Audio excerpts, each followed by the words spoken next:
हाय मैत्रिणींनो, कशा आहात? मजेत ना? तर मग माझी रेसिपीमध्ये आज मी पुरणपोळी दाखवणार आहे. पुरणपोळी कशी बनवायची आणि माझी कशी बनते. तर मऊसुत पुरणपोळी छानपैकी बनवायची आहे.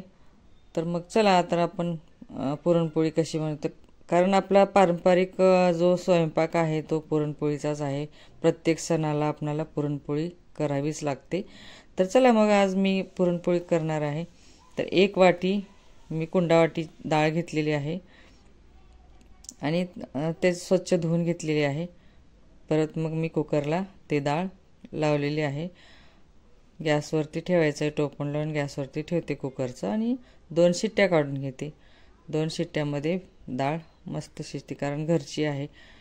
विकत्रीची डाळी शिजत नाहीत म्हणतात, पण माझी घरचीच डाळ आहे त्यामुळं शिजलेली आहे. तर हे पाणी काढून घ्यायचं, नितळून घ्यायचं आहे आणि हे गॅसवरती कढई ठेवून ते डाळ शिजलेली कढईमध्ये घालायची आहे. आणि ते पाणी फेकून नाही द्यायचं, कारण कटाच्या आमटीसाठी ते वापरतात. आणि थोडंसं मीठ टाकायचं आहे चवीपुरतं, कारण मीठ थोडंसं गोड पदार्थाला टाकलं ना की त्याची आणखीन जास्त चव छान लागते.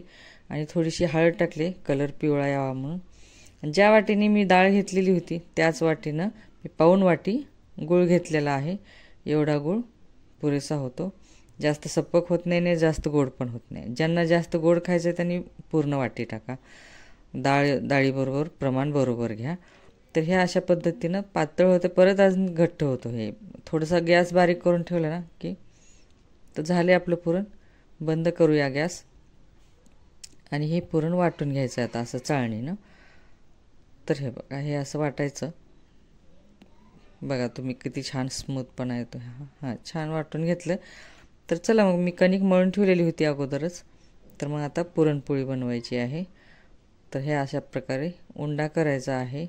त्यामध्ये पुरण भरायचं आणि मस्त उंडा गोल करून त्याची आपण पोळी लाटायची. तर हे उंडा करणं हे पुरणाच्या पोळीचा परफेक्ट आहे. तर मस्त आपली पुरणपोळी होती आता. तर बघा, गॅसवरती टाकायचं आहे तव्यावर. तव्याला थोडंसं तेल लावलेलं आहे. मग पुरणपोळी टाकते. मस्त फुगते आता पोळी आपली.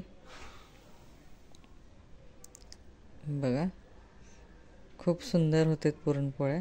कारण माझा ऑर्गॅनिक गूळ आहे त्यामुळं चव पण खूप छान लागते. आणि वापरायला ऑर्गॅनिकच खाण्यासाठी गूळ योग्य आहे. तुम्ही पण तेच वापरा. दिसायला काळा दिसतो पण खायला तेच चांगलं आहे. हे बघा, पुरणपोळ्या कशा छान होतात, फुगून टम होतात. तर अशा प्रकारे पुरणपोळ्या बनवायच्या आणि छान लागतात, मऊ लागतात. झालेल्या आहेत आपल्या पुरणपोळ्या. हे बघा, कारण पुरणपोळीवर तूप सोडलं ना की तूप आणि पुरणपोळी छान लागते. मस्त झाले. सगळ्या पोळ्या मस्त फुगलेल्या आहेत, टम फुगलेल्या आहेत. आणि करून बघा तुम्ही पण, छान होतात. ज्यांना येत नाहीत त्यांना, आणि ज्यांना येतात ते तर परफेक्टच असते. सोडा, ज्यांना येत नाहीत त्यांनी शिकण्यासाठी योग्य आहे. हे बघायला हरकत नाही आणि ट्राय करायला पण काय हरकत नाही. खरं तर पुरणाचा स्वयंपाक सोपा आहे. सगळे म्हणतात की अवघड आहे. मला तर वाटत नाही की अवघड आहे. सगळ्यात सोपा पुरणाचा स्वयंपाकच आहे. तर चला मग आपण पटापटा एक 4 ते 5 पोळ्या बनवून घ्यायच्या आहेत आणि तुम्हाला पुढं पुरणाच्या पोळ्या कशा झाल्यात त्या सगळ्या एका प्लेटमध्ये मी काढून घेईन आणि मग दाखवून तुम्हाला. बघा कशी छान फुगलेली आहे पुरणपोळी. झाल्यात आपल्या आता पुरणपोळ्या सगळ्या. तर ह्या बघा, प्लेटमध्ये सगळ्या ठेवलेल्या आहेत पुरणपोळ्या. छान झालेल्या आहेत.